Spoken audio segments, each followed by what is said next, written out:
All right, so we got 22 orders going out, totaling a little over $440 in sales. Stick around to the end of the video to find out what sold. This men's modern amusement button-up shirt sold for $10 plus shipping. These two Quicksilver sweaters sold for $44 with shipping included. Start listing your sweaters and jackets now because you're starting to see more and more people getting ready for the colder weather. This Hollister women's dress sold for $12.56 plus shipping. Still selling a lot of dresses though, so don't stop. I like to list items whether they're in season or out of season, it doesn't matter to me. So getting into a viewer comment from jhaas24, they have a quick question about brand, item, gender, size for title structure.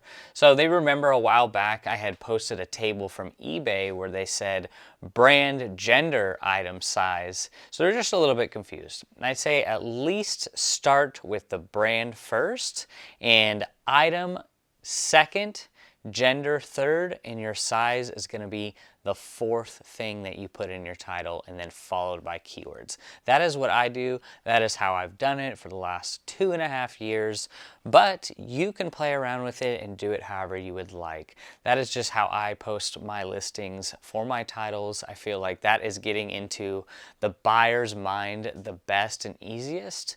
So I'm trying to capitalize on the common buyer, how they're searching for their items. So that's why I always start with brand, item, gender, size. So Miss Me jeans, women's 27. Nike sweater, men's XL. So that's how I'm doing it. I know there's a little bit of confusion going on, but I think that if you start with brand, item, gender, size, you're going to be able to capitalize on the majority of buyers out there searching for your item. This Oregon Beavers men's t-shirt sold for $5 plus shipping. So my break-even point is around $3 to $4, around there. If I'm selling for anything less than $3, I know that I am losing money after paying for the lister, going out sourcing, and all of that. So what is your cutoff point for you to sell your items? Do you know your numbers? I believe you do need to know your numbers to be able to analyze and measure how your business is even going. The two main things that I keep track of are my cost of goods in my spreadsheet and my average sale price. Those two numbers are the most important numbers to track for me in my reselling business. So a brand that I think everyone should be picking up, it's kind of obvious, but for the newer resellers out there, Guess jeans, they sell beautifully. And I usually wouldn't pick up anything white, but this came from the storage unit buyout I did last year. So these white jeans did take about a year to sell, but they sold for $25 plus shipping. So this is why I encourage people to get into a type of inventory system that isn't in bins. I think bins is a good place to start, but when you get an order, when you have so many bins, usually that order is on the bottom. So we have an order D26 of some Just Black women's shorts, sold for $4, and you can see D26 is way down there. So I'm gonna be digging through these bins to make about $1. But at the same time, this type of inventory system is gonna help you be fast, efficient, getting 10, 20 orders a day. You're gonna be really thankful that you could just pull according to the SKU number and you're good to go. So you can find links to all of these items in the description down below. A little bit goes a long way into help supporting the channel, from the racks, the poly bags, the SKU numbers. All of that can help you guys go further faster as a reseller. And it doesn't matter if you sell clothing, toys, video games. This is a great way to keep your inventory organized. And these Nautica men's chino pants that sold for $9 plus shipping, these are some older items. Anytime you see the SKU number, above, below 9,000, that's usually an indicator to me that's been 8 to 12 months in my inventory system. And I run something called a markdown sale. After old items 120 days old, they start to get marked down 20% off. And then after 150 days old, they're getting 30% off, and so forth. I do that to be able to get a lot of that older stale inventory in my inventory system moved out, get it out of here, and be able to take those funds and reinvest it back into better items. So do you run any type of markdown strategy for older items? I would highly suggest it for items that are at least over 3 to 4 months old, because on eBay, in my opinion, I believe after items sit on eBay for more than just a couple months, they start to become stale listings. So what do you guys implement for older inventory? Do you just run a yard sale? I know a lot of people just take the inventory out of their inventory system and just put it on a yard sale, and that works too. So I think any way to get your initial investment back out of those older items and being able to now buy better items with the knowledge you've gained in the meantime. All right, this Briggs New York women's blouse sold for actually $14 plus shipping. Now let's see, was it a plus size? Yes, so it was a 2XL. So 2XL women's tops have been selling real well for me. Any plus size women's tops have been selling real well. So one thing I would highly suggest you guys do in your downtime or when you have time is to go on eBay and type of some of the brands, you know, J. Jill, Christopher Banks, Time and True, and start looking up the sizes 2X, 3X, 4X, and checking the sell-through rates on those. You're not going to make millions of dollars.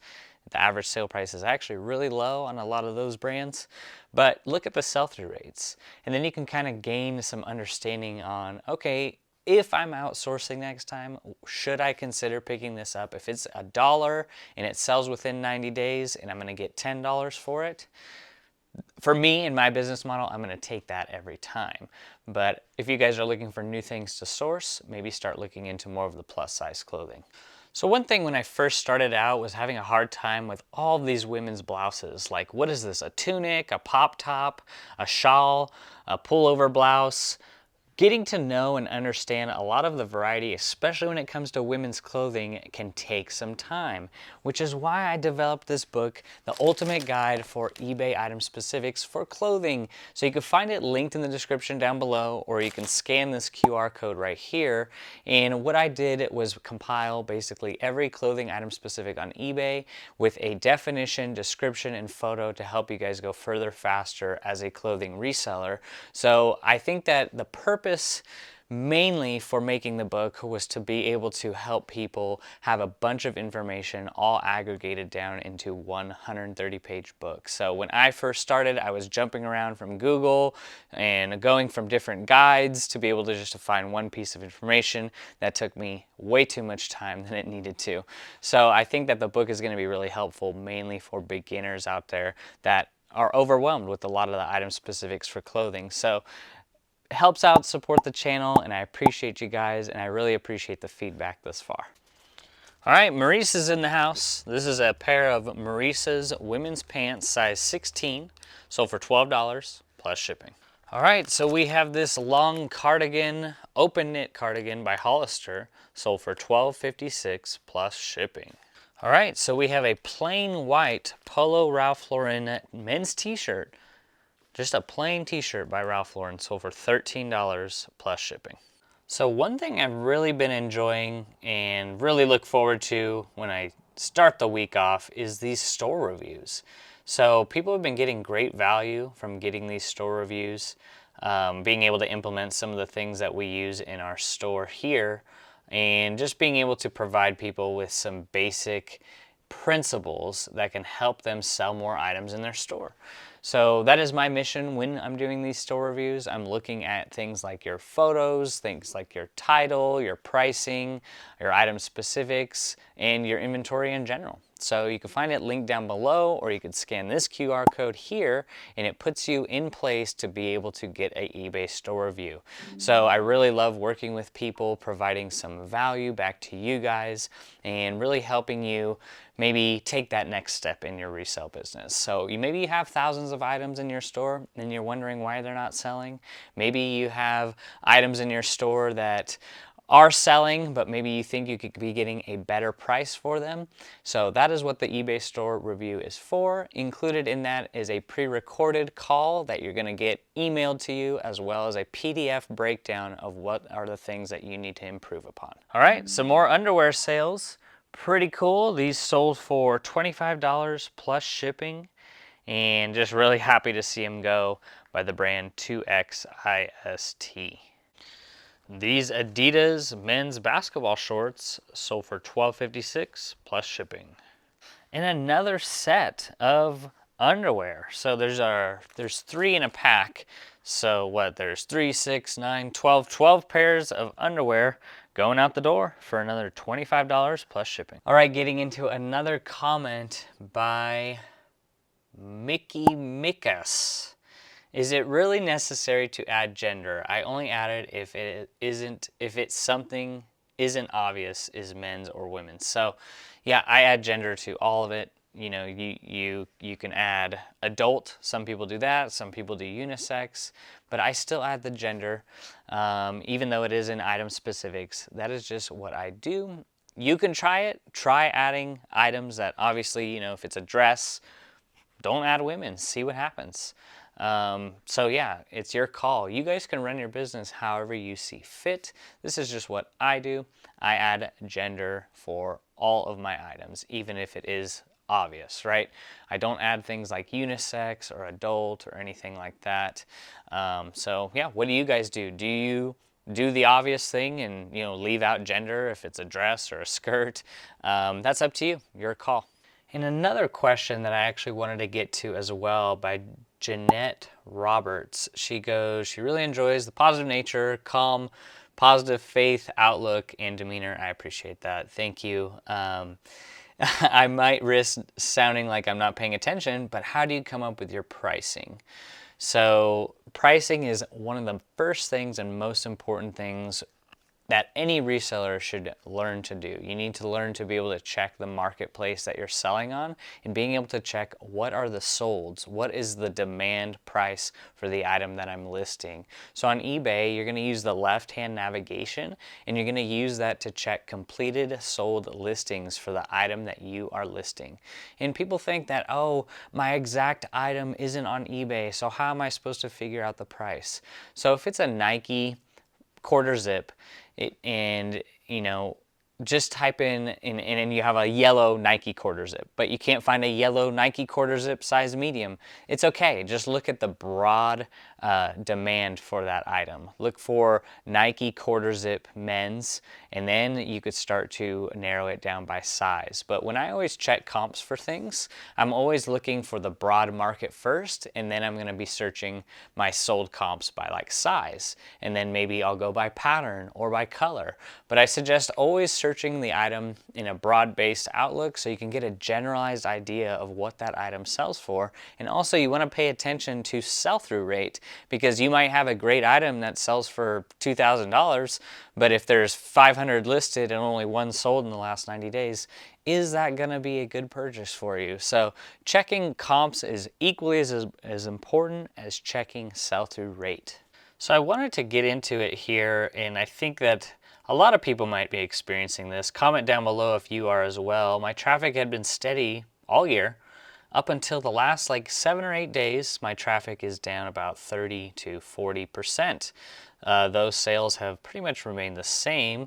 What have you guys been experiencing on this front? Have you been seeing traffic like that? A lot of my promoted traffic seems to be cut. Don't know what is exactly going on there, but do you guys experience the same? How is the season of summer going for you guys? Remember that to all things there is a season. There's a season of all things in life. So something I've been picking up a lot more recently, especially from wholesale, is more vintage items. So this is a heavyweight Lee vintage sweatshirt made in USA. Probably can't see it there. It's a men's large, Chalichet, Oregon. So this is just a plain mustard yellow with some stains on it. Still sold for $13 plus shipping. Probably could have gotten a little bit more for it, but I am definitely enjoying seeing some more vintage items in these wholesale purchases. So it's really cool. Don't be sleeping on vintage, of course, but I think a lot of people won't pick up vintage because of stains. Sometimes they even sell better with stains. So obviously be checking for vintage. A good indicator is going to be like a paper tag like this. So when the tag is, you know, not polyester, not nylon, and more paper and rough feeling, that's going to be your first indication. And then another, obviously, a good indicator is going to be most things that are made in USA are going to be vintage. So that's something you're going to want to check out. In these Arizona men's Advanced Flex jeans sold for $12.56 plus shipping. So we have this women's top by White House Black Market. It sold for $11 plus shipping. If you guys want to know what brands that I'm on the lookout for on a daily and weekly basis, you could check out link down below where I actually have a top 50 clothing brand list with included current sell-through rates and a brief description of that brand. Or you could check out this video right here where it goes more in detail in some of my top brands within that list. I hope you guys have a blessed week and keep on keeping on. Take care.